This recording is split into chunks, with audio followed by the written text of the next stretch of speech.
Hai.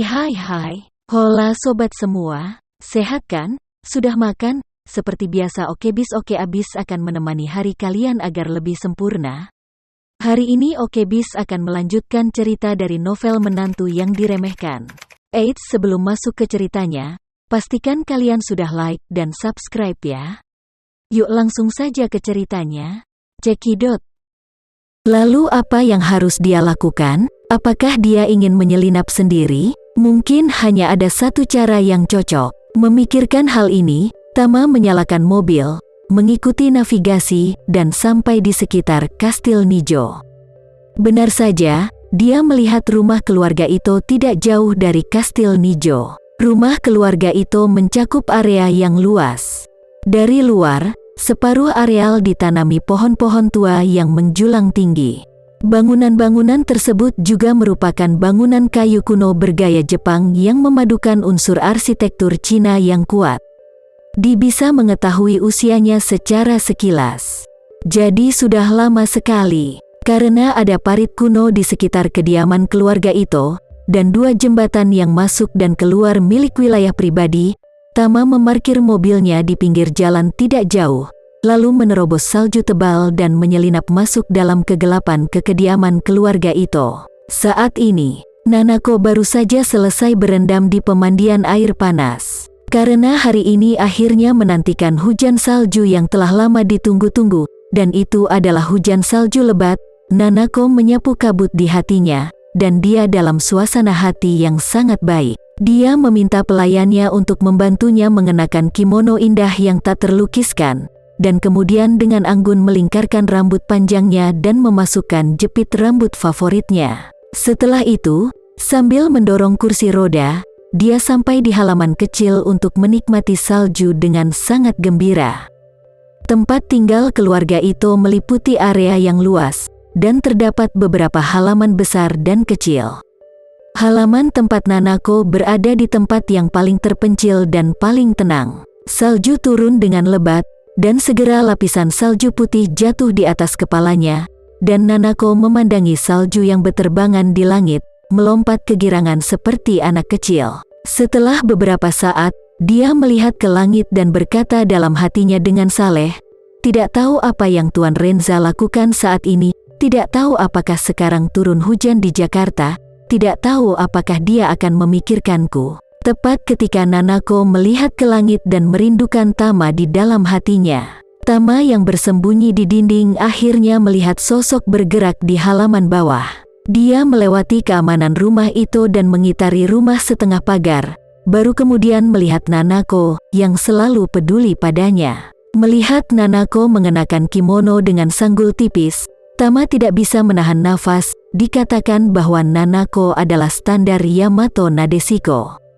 Memang tidak berlebihan. Dia pasti yang paling cantik dan sempurna yang pernah dilihatnya seorang wanita. Namun, kursi roda di bawah Nanako membuat Tama sedikit malu.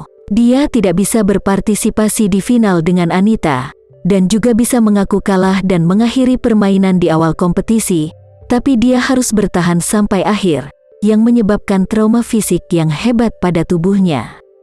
Pada saat ini, Tama ingin melompat langsung dari dinding dan menemuinya di sampingnya.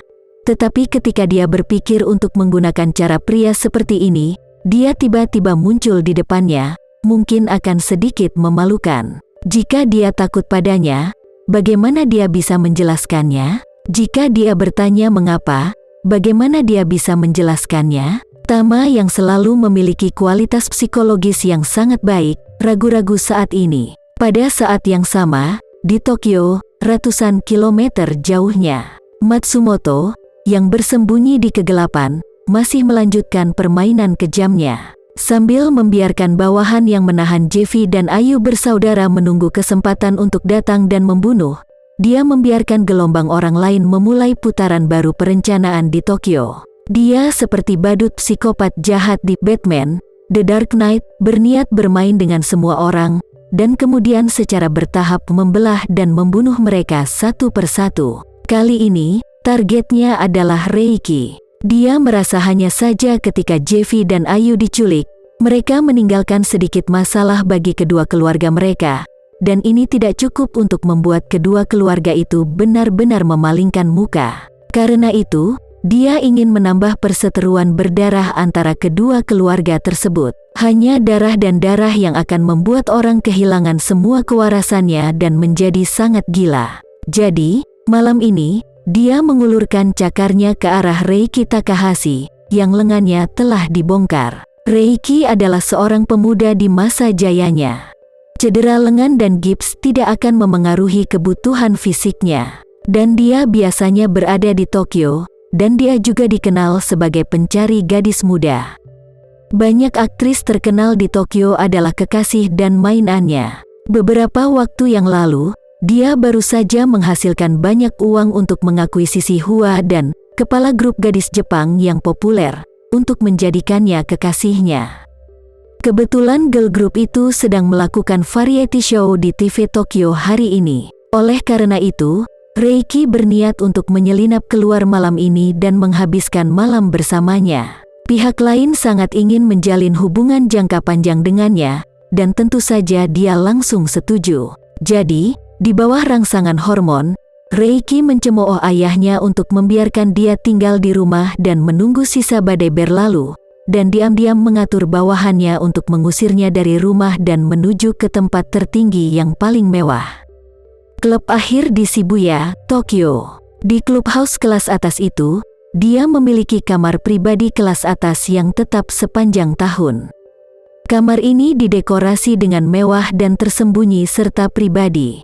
Ini adalah tempat asal dari bintang wanita yang tidak terucapkan sepanjang tahun. Konvoi 3 Rolls-Royce membawa Reiki ke Shibuya, dan Reiki di dalam mobil terlalu bersemangat, menantikan awan asmara yang kuat dan hujan cinta malam ini.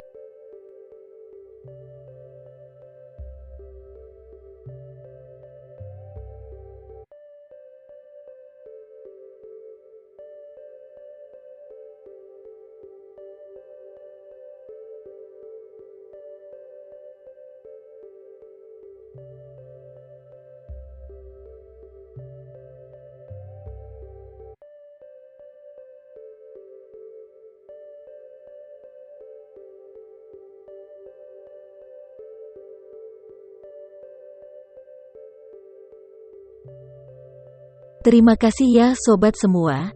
Jangan lupa untuk like, komen, share dan subscribe ya.